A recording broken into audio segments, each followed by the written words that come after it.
To Spain now, where King Felipe has been meeting the leaders of the country's main political parties.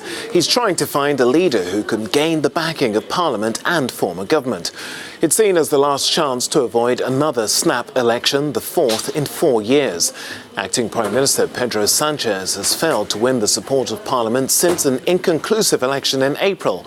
The far-left Unidas Podemos party says it will only back him if he agrees to a coalition government, an option Sanchez has repeatedly rejected. And the centre-right Ciudadanos party now warns it will vote against Sanchez unless he explicitly promises to meet certain conditions, including a pledge not to increase taxes. Well, for more on this story, we can speak to my colleague and Deputy Editor-in-Chief, Javier Villagarcia, who joins me now in the studio to break all of this down for us. Javier, tell us, what role exactly does the King have in all this? We know he's been meeting the political leaders over the last day or so. The King is actually, some people consider him as a mediator, but he's not a mediator. The King's role is just to listen to the political leaders.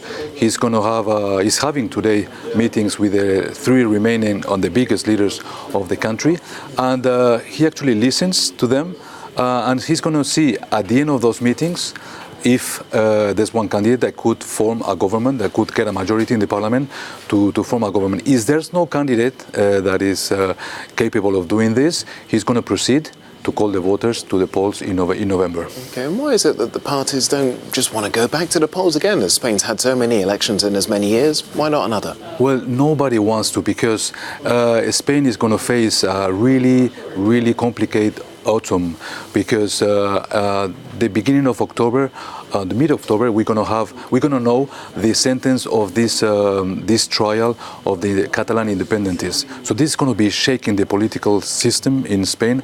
So it's going to be like it's going to be very complicated. And also we're going to have Brexit maybe at the end of October, the 31st. So Spain needs a stable government. Spain cannot go with an acting government and face those like unbelievably complicated situations. So this is where we are right now.